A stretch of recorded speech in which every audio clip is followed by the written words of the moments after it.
Hi everyone.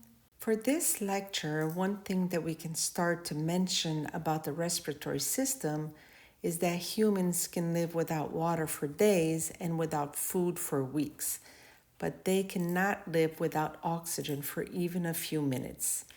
Breathing is our most urgent need, and this is because the trillions of cells in the body need a continuous supply of oxygen to be able to produce the energy that's needed to carry out their vital functions.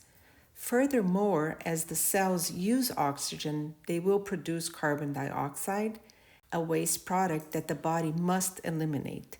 Therefore, we can say that the major function of the respiratory system is to fulfill these needs, that is, to supply the body with oxygen and dispose of carbon dioxide.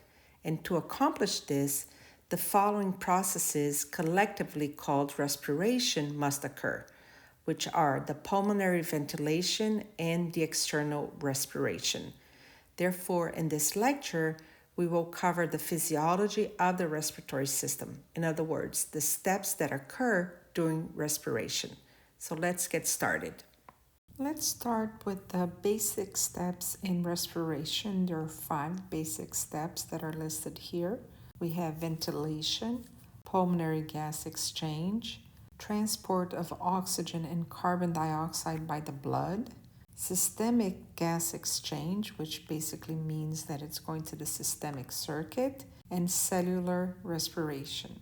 Let's talk first about ventilation, which is where the air will flow into and out of the lungs. And movement of air into the lungs can also be called inspiration, also inhalation.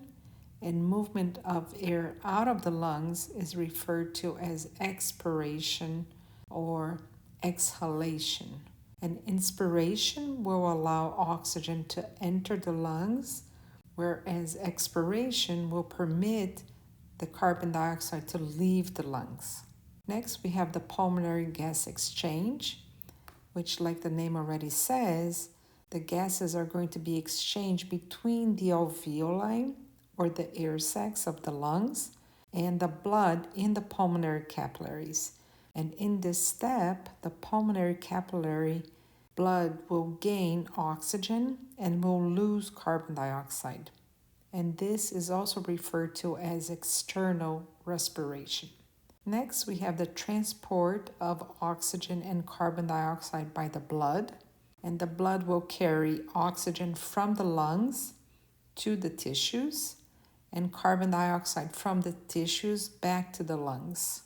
Next, we have the systemic gas exchange, where the gases are going to be exchanged between the blood in the systemic capillaries and the tissue cells of the body.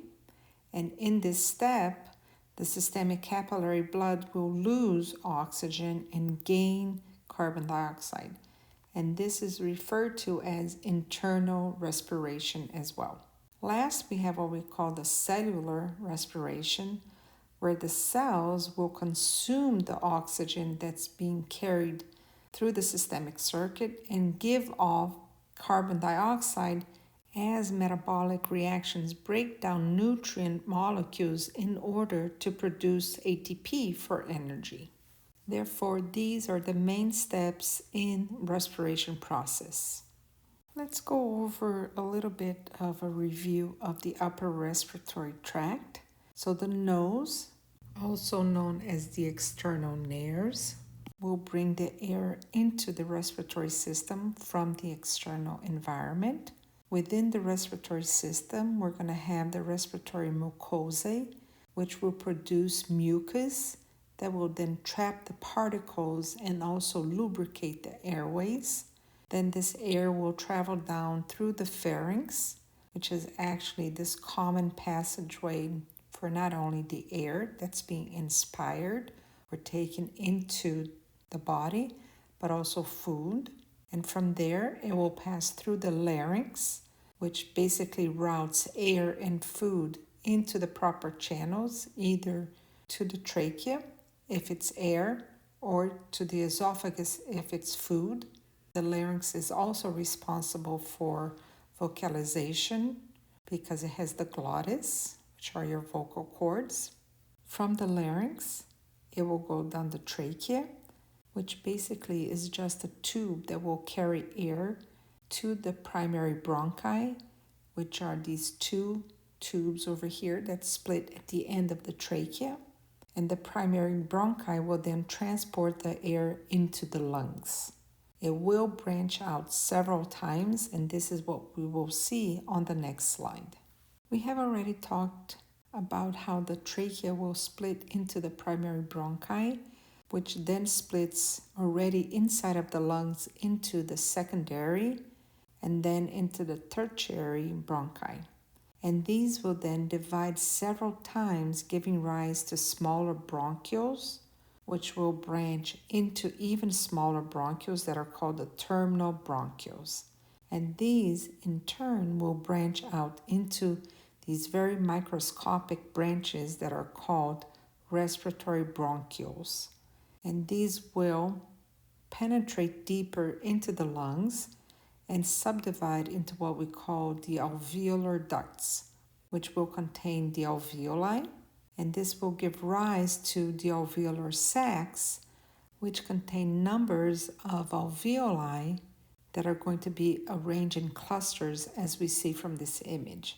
Now, an alveolar sac is actually comparable to a bunch of grapes, with each grape being an alveolus. And it has been estimated that the lung contain about 300 million alveoli, and this will definitely provide this immense total surface area of about the size of a racquetball court for gas exchange.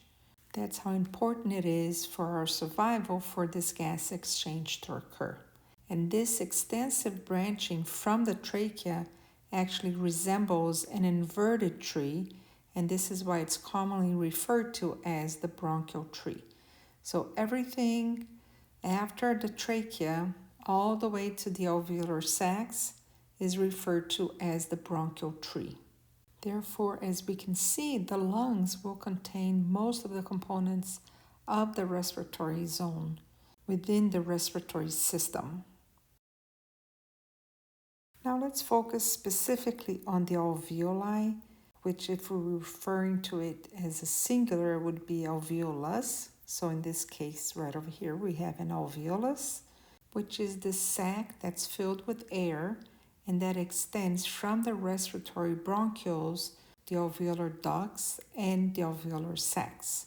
Now, an alveolus will consist of little more than an epithelium that will be supported by a basement membrane, and the thinness of the alveolar wall is going to be vital for the process of the gas exchange. Think of it this way: because we need to have a gas exchange occur really fast, then it makes sense that the alveolar wall will be thin, because if it was thick, then it would take longer for the gas exchange to occur. And this is why the alveoli epithelium is made up of simple squamous epithelium. Now, this epithelium will consist of two types of cells, what we call type 1 alveolar cell, which are more numerous, and the type 2 alveolar cells. Type 1, they're the ones that will form a nearly continuous lining of the alveolar wall, and they are the main sites of gas exchange. On the other hand, the type 2 alveolar cells, which are also called septal cells, they will secrete this alveolar fluid, which will keep the surface between the cells and the air moist. Included in the alveolar fluid is this component that's called surfactant, which is a complex mixture of lipids and proteins. And the surfactant is important because it lowers the surface tension of the alveolar fluid, and this reduces the tendency of the alveoli to collapse, which is important to maintain a normal respiration. We can also see right over here, associated with the alveolar epithelium, these alveolar macrophages. And these cells, they're basically roaming around this alveolar space, and they will phagocyte these fine dust particles, debris, or any microbes that may be present in the alveoli. Also, as we can see on the outer surface of the alveoli, there's going to be this extensive network of pulmonary capillaries, and each capillary will consist of a single layer of endothelial cells and a basement membrane. Now, this capillary supply is so dense that the alveoli are considered to be surrounded by nearly a continuous sheet of blood. Notice as well the exchange of oxygen and carbon dioxide between the air spaces in the lungs and the blood, which basically takes place by diffusion across the alveolar and the capillary walls, and together they will form the respiratory membrane. Let's talk about the cystic fibrosis, which is this inherited disease of secretory epithelia that affects the airways, the liver, the pancreas, the small intestine, and the sweat glands. Basically, anything that has a secretory function. It is the most common lethal genetic disease in Caucasians, and it occurs once in every about 2,500 births. So it's a very common disease.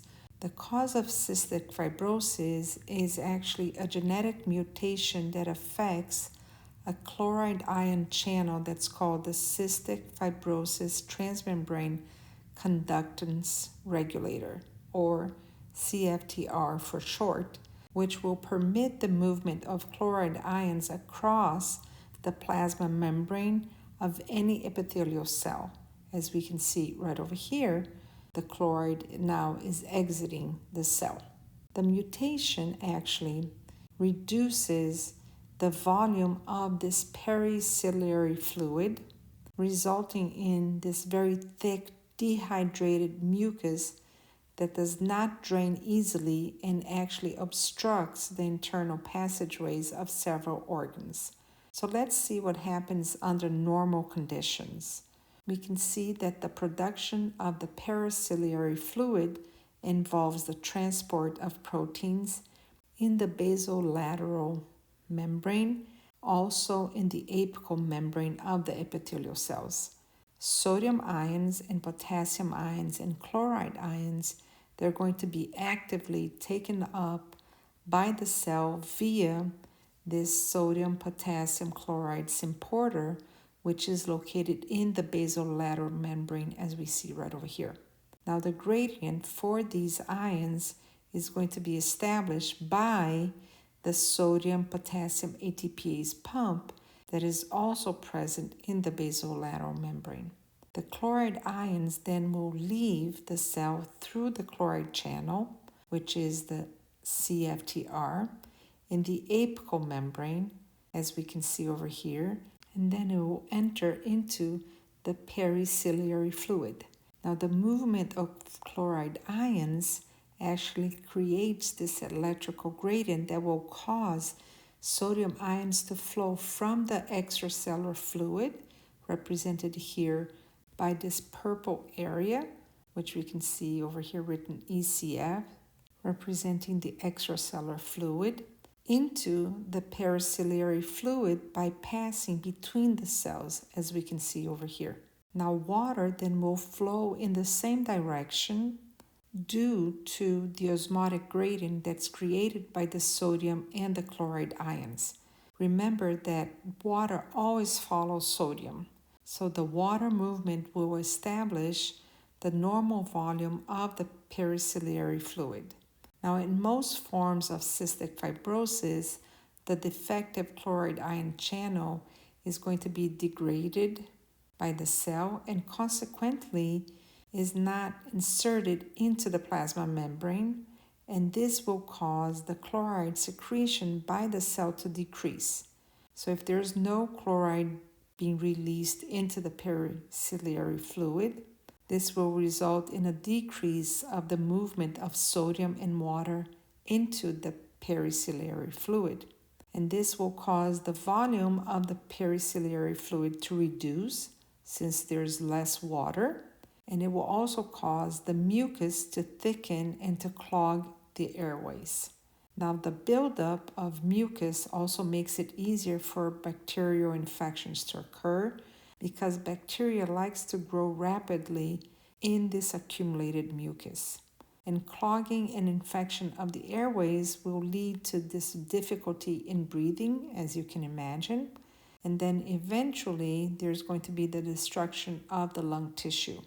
Now, even though this genetic disease affects other secretory structures, the lung disease will account for most of the deaths from cystic fibrosis. We will have obstruction of small bile ducts in the liver, which will interfere with digestion and also disrupt the liver function.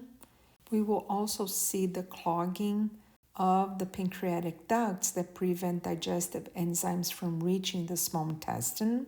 And with respect to the reproductive systems, the blockage of the vas deferens, which can also be called the ductus deferens, will lead to infertility in males. And the formation of this dense mucus plugs in the vagina will also restrict the entry of the sperm into the uterus, also leading to infertility in females. Now, treatment of cystic fibrosis involves chest therapy, which basically means that you're going to be tapping on the chest to loosen the mucus and release the mucus. You can also take mucus thinning drugs. You can also use antibiotics to treat the bacterial infections. You can also alter your diet and even give exogenous pancreatic enzymes to help with the digestive functions. Now, the gene for CFTR has already been identified, which is the great news, and scientists are hoping actually to introduce the gene into an affected epithelial cells in order to restore normal chloride secretion. So there is hope in the near future for treatment of cystic fibrosis.